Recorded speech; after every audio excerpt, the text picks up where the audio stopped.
Oke, jadi gini, kita ngobrolnya tentang karir semua dan semua sibuknya Novita sekarang. Kita bisa mulai ya? Oke, mulai yuk. Oke, sebentar.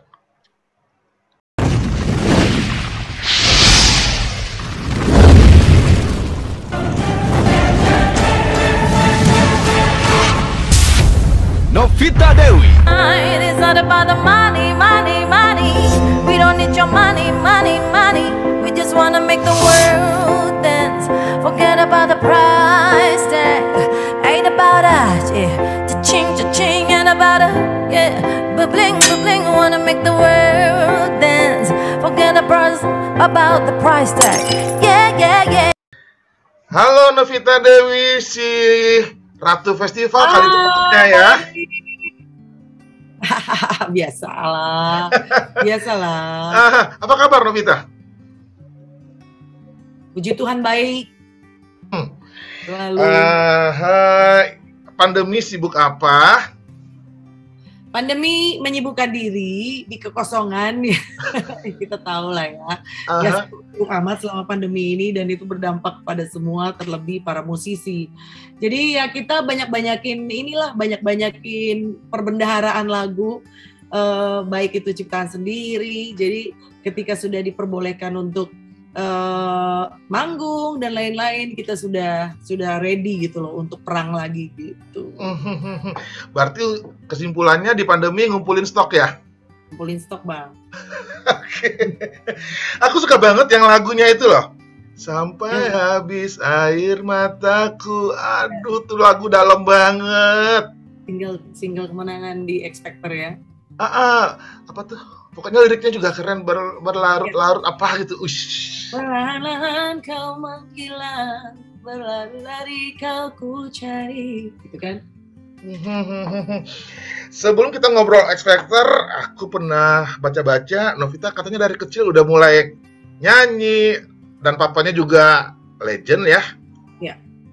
Gimana ceritanya? Ya dari kecil mulai nyanyi karena memang papi sudah penyanyi daerah ya, penyanyi lagu Batak, cuma pernah merambah ke nasional dan waktu itu lagunya meledaknya justru di negeri seberang Malaysia. Bersama produsernya Ari Wibowo waktu itu, almarhum. So papi sudah melihat bakat aku dari kecil, karena aku dari kecil tuh sudah bisa ngarang lagu, misalnya ngelihat sesuatu barang tuh sudah ngarang-ngarang gitu. Ini bungaku indah gitu katanya ya. Terus dan dari situ memang papi tidak langsung buat aku manggung, cuma ketika papi manggung di mana-mana aku selalu dibawa gitu. Jadi aku melihat secara nyata bagaimana papi perform waktu aku masih kecil, dan ketika ada kesempatan setelah papi perform untuk menghibur orang-orang bersama almarhum Chris Hendratmo sebagai MC waktu itu, aku di penghujung acara suka ditampilkan gitu.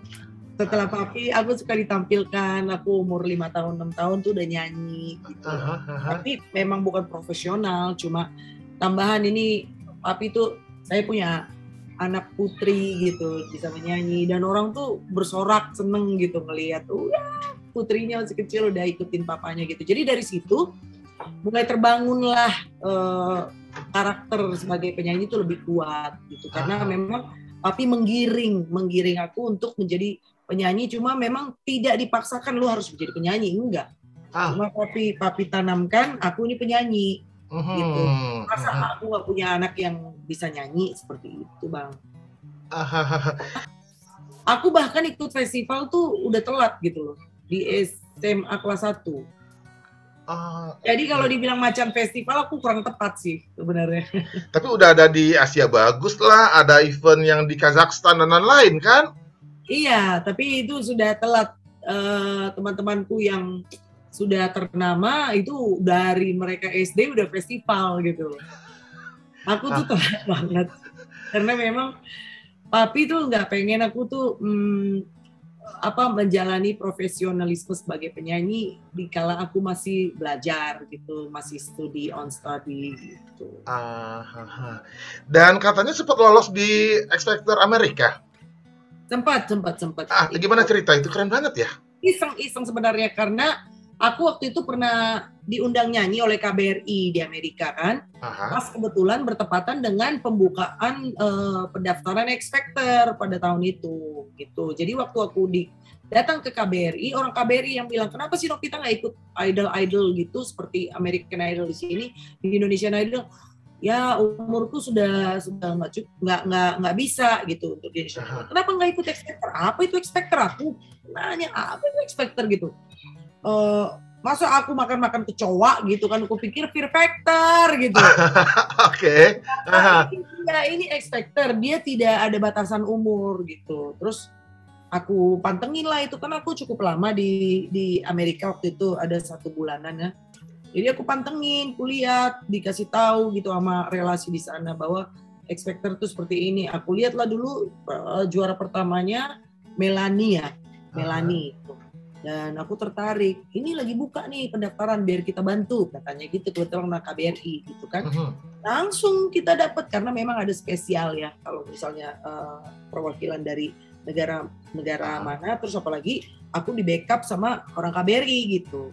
Langsung deh kita berangkat ke LA waktu itu sambil jalan-jalan gitu. Ternyata nggak percuma ya, kita sampai malam di sana, dari pagi kita udah berangkat dan lolos. Terus tahap untuk berikutnya dikasih formulir, ditanya warga negara mana dan apakah permanent resident atau temporary resident gitu kan. Aku bilang temporary, ternyata untuk mengikuti ini harus punya social security. Nah, untuk mengurus social security itu nggak bisa cuma 1 minggu, itu harus kerja 8 bulan, terus ada deposit sebanyak 750 juta. Untuk jadi tetap di situ. Untuk temporary. Oke. Dan $5.000 untuk ngurus ke pengacara untuk nomor social security gitu. Jadi wow, pengeluarannya gila banget ini gitu kan. KBRI nggak support untuk itu? Enggak support. Iya. Kalau nggak udah jadi artis Hollywood kali ya? Rencana Tuhan berbeda dengan rencana kita. Dan itu sebelum X Factor ada di Indonesia kan? Sebelum ada di Indonesia, itu bedanya cuma 2 bulan loh. Nah, pulang dari Amerika, baper lah. Ya ampun, baper, masih ke bawah-bawah karena nggak bisa punya kesempatan untuk berkarir di Amerika gitu kan. Jalannya nggak begitu mulus gitu. Terus baper, aku diminta nyanyi lah ke Solo waktu itu bareng dengan Bang siapa? Yang penyanyinya Bumerang, siapa sih ya? Penyanyinya Bumerang, vokalisnya Bumerang, aduh kok gue lupa, Bang Roy. Ya. Bang Roy gitu kan, dipanggil ke Solo. Lagi pas mau diajak makan siang, sebelum makan siang aku lagi mandi, aku lagi kebawa lagi lah memori bagaimana kalau seandainya gue ikut X Factor sana ya gitu kan. Terus lagi seandainya di Indonesia ini ada X Factor gitu kan. Ternyata 2 bulan kemudian ada. Enggak. Ternyata udah berjalan. Nah, makan siang lah kita kan. Terus Bang Roy ngomong kayak gini, Novita ini ya hebat loh. Aku lihat waktu di Kazakhstan itu bla bla bla gitu lah kan. Terus kenapa kamu gak ikut ini ada loh ajang pencarian bakat yang baru katanya. X Factor katanya. Melotot dong mataku. Dari yang tadinya ngantuk di mobil tiba-tiba, hah? Masa sih Bang? X Factor apa? Aku baru pulang dari Amerika cuma ngikutin X Factor, terus di sini udah ada. Ya wes udah ada. Temanku orang produsernya di Fremantle katanya. Di telepon tuh namanya Mas Argon di Fremantle.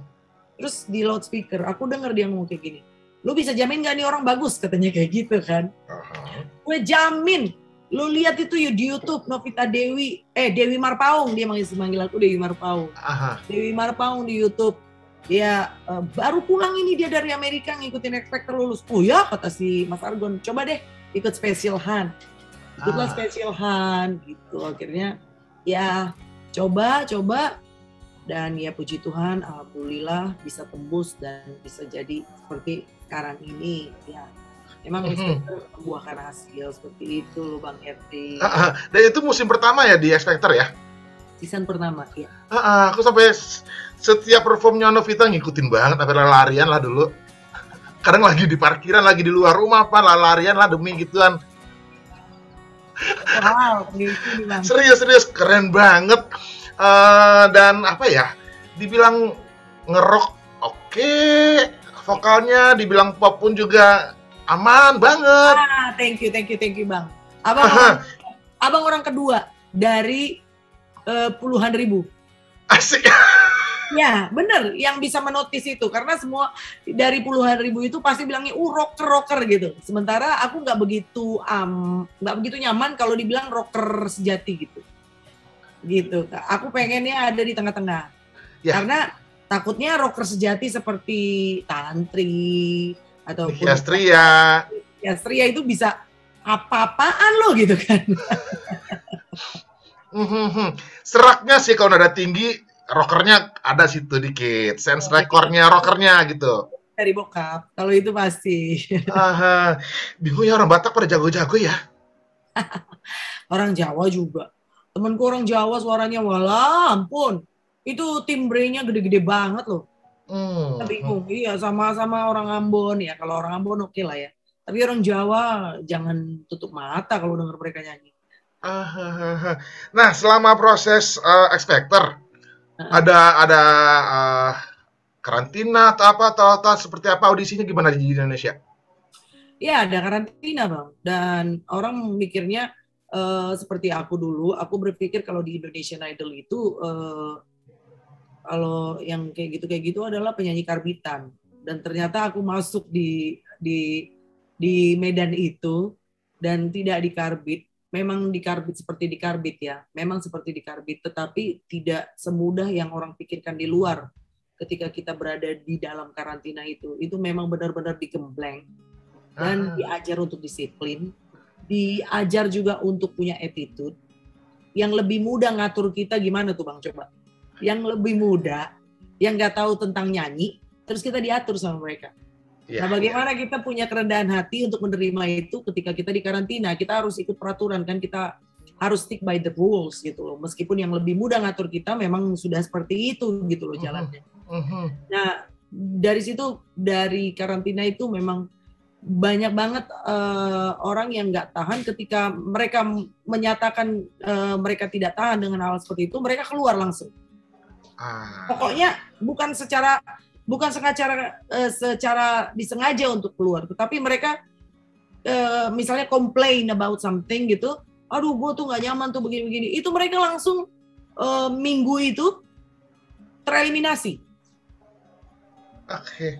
Jadi dengan adanya seperti itu, yang belum tereliminasi akhirnya jadi, wah gila ini kita harus jaga sikap nih, karena memang bukan karena mereka ngelihat mereka mantau kita setiap menit, tetapi entah kenapa memang itu terjadi gitu Bang. Ketika misalnya ada yang mangkang, ada yang mangkak, ada yang berulah gitu ya Bang ya, itu tanpa disengaja kejadian aja gitu, yang berulah ini keluar gitu loh. Gitu. Jadi dari 13 besar sampai ke 9 lah, itu udah mulai tuh semua peserta wanti-wanti, wah kayaknya jangan berulah deh, kayaknya kita harus dengerin ini deh, gitu kan. Ada aja namanya, apalagi yang masih muda-muda gitu, jiwa mudanya bergelora. Dan zaman itu juga kalau nggak salah sempat ada suara-suara yang bilang udah pernah rekaman, dia udah profesional, kok masih ikut juga sektor, ada kan gitu-gitu suara-suara kayak begitu. Ya, memang kan aku udah baca peraturan nih. Karena banyak juga di X Factor yang sudah rekaman, bahkan sudah penyanyi nasional di negaranya, mereka tetap ikut karena memang ini tidak membatasi umur, tidak membatasi status juga gitu loh. Jadi penting tidak dalam kontrak kalau nggak salah. Tidak. Selama tidak dalam kontrak sama label, dia bisa mengikuti gitu. Bahkan aku sampai ngurus ke Naga Suara. Untuk Naga Suara waktu itu kan aku waktu itu aku pernah di Naga Suara, dan Naga Suara harus menyatakan bahwa aku tidak ada di label, tidak ada kontrak mereka, tidak dikontrak oleh Naga Suara. Dan banyak sekali orang-orang yang tidak mengetahui itu gitu, tanpa membaca peraturan-peraturan yang sudah diterbitkan oleh X-Factor gitu. Jadi asal nyablak aja, asal ngebully aja tanpa mempelajari dulu gitu. Dan sebelumnya juga pernah ikut Asia Bagus kan? Iya, pernah. Gimana cerita lagi tuh? Eventnya besar-besar semua ya? Iya, meskipun telat ya aku ditaruh Tuhan memang di tempat-tempat yang lumayan berqualified ya. Aha. Gitu loh. Jadi, Aha. di Asia Bagus tuh aku kedua kali masuk baru festival di Asia Bagus. Yang pertama kali aku ikut festival sama Joy. Oh, ikut bareng Joy festival di Asia Bagus. Bukan di Asia Bagus, di festival lain. Joy juga, aku pertama kali, Joy udah ke 100 kali kayaknya ikut festival. Tetapi Joy juara 1, saya juara 2 gitu waktu itu. Dan setelah itu ikut Asia Bagus. Setelah itu ikut Cipta Pesona Bintang di RCTI. Oh, yang Rita Nasution. Ya. Oh, pernah ikut juga. Si Joy juga pernah kayaknya. Iya, pernah. Joy juara angkatan dengan Joy di Cipta Pesona Bintang? Enggak. Joy duluan. Oke. Baru setelah Cipta Pesona Bintang baru Asia Bagus. Gitu. Jadi aku ketiga tuh ikut festival, baru ketiga waktu Asia Bagus. Asia Bagus pun aku juara 1 di season pertama. Tahap berikutnya juara 2. Seperti itu. Orang Singapura yang menang waktu itu. Keren banget loh, beneran. Dan warna sendiri khas banget. Pokoknya kalau merem aja, ini Novita nih gitu. Gitu ya. Keren banget lah. Terus gini, sampai sekarang udah berapa album? Album Rohani juga banyak kayaknya. Album Rohani enggak, aku album Rohani 2 ya. Dan itu jauh sebelum X-Factor. Lebih banyaknya sih kepada single-single karena banyak produser yang udah takut mengeluarkan album, jadi mereka mengontrak secara single per single gitu. Dan single under Naga Suara? Iya, waktu itu single under Naga Suara, setelah di X-Factor Sony Music. Oh, gitu. Yang Air Mataku tuh langsung dikontrak sama Sony. Gitu Bang. Paling hits yang mana single? Sampai Habis Air Mata ya, karena memang pecah banget di season pertama ya. Kalau sebelum-sebelumnya waktu di Naga Suara, sampai sekarang orang masih nginget Jejak Luka, itu ciptaan aku, itu waktu di Naga Suara sebelum X-Factor. Sampai sekarang orang masih inget itu, tolong dong di recycle, tolong dong itu diiniin lagi, dikeluarkan lagi gitu loh. Jadi soal ngehits ya lebih ngehits Sampai Habis Air Mataku gitu Bang. X-Factor berarti seangkatan dengan Fatin ya? Iya. Fatin kan juara satunya, kejuaraan. Fatin juara satunya. Tapi ya itu tadi beda-beda warna, ya masing-masing punya di situ SMS sih yang berkuasa ya zaman itu ya. Iya. Bener. Terus gini, Novita juga saya lihat main film. Iya, pernah. Aduh, semua ya. Di mana ada kesempatan di situ saya ambil. Oke. Gimana lagi tuh cerita main film? It's not about the money.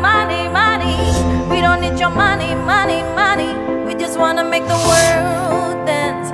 Forget about the price tag. Ain't about us, yeah. Cha-ching, ain't about us, yeah. Ba-bling, wanna make the world dance. Forget about the price tag, yeah.